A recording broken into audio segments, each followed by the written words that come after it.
Today we will read 16 chapter name is हमारे अधिकार तथा कर्तव्य, आर राइट्स एंड ड्यूटीज़। यानी कि इस चैप्टर में कुछ हमारे अधिकार और कर्तव्य बताए गए हैं जो संविधान में है कि हमारे क्या अधिकार हैं और क्या कर्तव्य हैं, उनके बारे में हम रीड करेंगे इस चैप्टर में।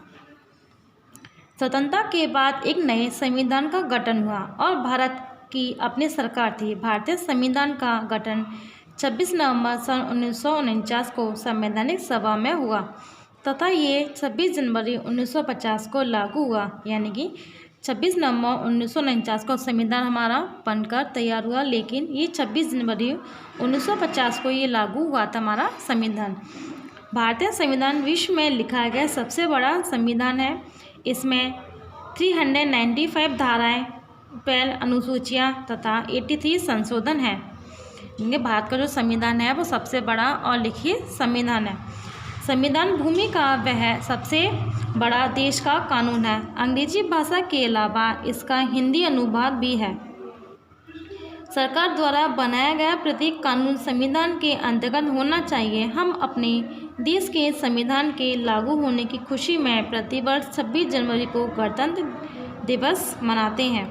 हमारे संविधान में अच्छा जीवन व्यतीत करने के लिए लिंग, जाति, धर्म या जन्म स्थान के संदर्भ में एक उत्तरदायी नागरिक के रूप में कार्य करने के लिए लोगों के निश्चित अधिकार व कर्तव्य लिखे गए हैं। नागरिकों के अधिकार को मूल अधिकार के नाम से तथा कर्तव्य को मूल कर्तव्य के नाम से जाना जाता है। यानी कि जो हमारे अधिकार हैं उनको मूल अधिकार और जो हमारे कर्तव्य हैं उनको मूल कर्तव्य के नाम से जानते हैं। द फर्स्ट इज मूल अधिकार, फंडामेंटल राइट्स। ये हमारे मूल अधिकार दिए गए हैं यहाँ पर। फर्स्ट इज हमारा संविधान हमारे देश के सभी लोगों को समानता का अधिकार देता है। किसी के साथ भी लिंग, जाति, धर्म या जन्म स्थान के आधार पर बुरा व्यवहार नहीं किया जा सकता। द नेक्स्ट इज प्रत्येक नागरिक इस देश में अपनी सोच व्यक्त करने तथा भाषण देने के लिए स्वतंत्र है। The next is third, fourth, fifth and six. Third, fourth, fifth ये पॉइंट आप सेम करेंगे। द नेक्स्ट इज यदि कोई अनुभव करता है कि उसके मूल अधिकारों का उल्लंघन हुआ है तो वह न्याय पाने के लिए न्यायालय में जाने का अधिकार रखता है।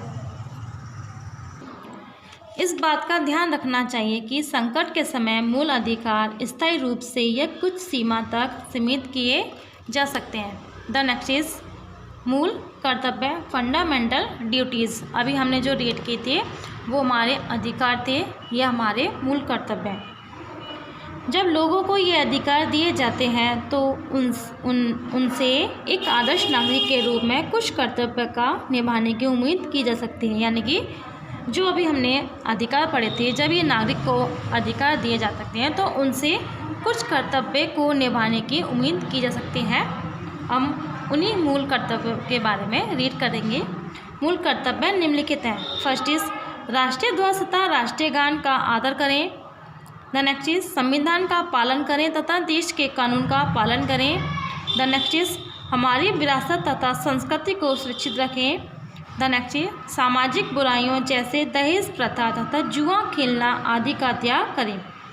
द नेक्स्ट इज अहिंसा, धर्मनिरपेक्षता तथा लोकतंत्र की राह पर चलें। अपने राष्ट्रीय संसाधनों की रक्षा करें। नेक्स्ट इज सभी क्षेत्रों में उत्कर्ष की ओर बढ़ने के लिए प्रयास करें। द नेक्स्ट इज सार्वजनिक संपत्ति को सुरक्षित रखें तथा हर कीमत पर अपने देश को बचाएं। मूल अधिकार तथा मूल कर्तव्य के साथ साथ चलते हैं। यानी कि मूल अधिकार और मूल कर्तव्य दोनों आपस में साथ साथ चलते हैं। द नेक्स्ट इज राज्य नीति निर्देशक तक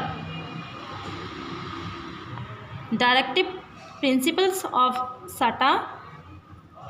स्टेट पॉलिसी। इसमें निश्चित निर्देश भी दिए गए हैं जिनका पालन सरकार द्वारा लोगों के कल्याण तथा अच्छे नियंत्रण के लिए देश पर शासन करते समय किया जाना चाहिए। द फर्स्ट इज इन्हें राज्य नीति निर्देशक तत्व कहा जाता है। उनमें से कुछ हैं। फर्स्ट इज आर्थिक व्यवस्था इस प्रकार हो जिससे धन व उत्पादन के साधनों का लाभ केवल धनी लोगों के हाथ में ना जाए। यानी कि आर्थिक व्यवस्था इस प्रकार हो जिस कुछ गरीबों के लिए सुविधाएं व व्यवस्था की जाती हैं जिसका लाभ सिर्फ गरीबों को मिले, धनी वर्ग के लोगों को ना मिले, जिससे कि गरीब लोग वर्ग के जो लोग हैं वो ये सुविधा का लाभ उठाने से वंचित रह जाएं। द नेक्स्ट इज समाज के कमज़ोर वर्गों की देखभाल करें तथा उनकी स्थिति को सुधारें। यानी कि जो समाज के कमज़ोर वर्ग के लोग हैं उनकी देखभाल करें या जो उनकी स्थिति है उसमें उनका सुधार करें। द नेक्स्ट इज जीविका के पर्याप्त साधन उपलब्ध कराएं। जीविका मीन्स काम करने के अनेक साधन उपलब्ध कराएं। कोई काम या व्यवसाय करने के बदले जो हमें धन प्राप्त होता है उसे हम जीविका कहते हैं। पुरुष तथा महिलाओं के लिए समान अवसर उपलब्ध कराएं तथा बाल मजदूरी को रोकें। यानी कि अगर किसी जगह पर कोई नौकरी होती है या कहीं भी वहाँ पर पुरुष और महिला को समान अधिकार मिलने चाहिए तथा छोटे बच्चों को पर काम कराने पर रोक लगानी चाहिए। इसको हम बाल मजदूरी कहते हैं। द नेक्स्ट इज 14 वर्ष से कम आयु के बच्चों को निःशुल्क शिक्षा प्रदान करें। यानी कि जो बच्चे 14 साल तक हैं उनको शिक्षा निःशुल्क यानी कि फ्री में शिक्षा उपलब्ध करानी चाहिए। इसके लिए भारत ने सर्व शिक्षा अभियान भी चलाया गया है जिसके अंतर्गत बच्चों को निःशुल्क शिक्षा दी जाती है।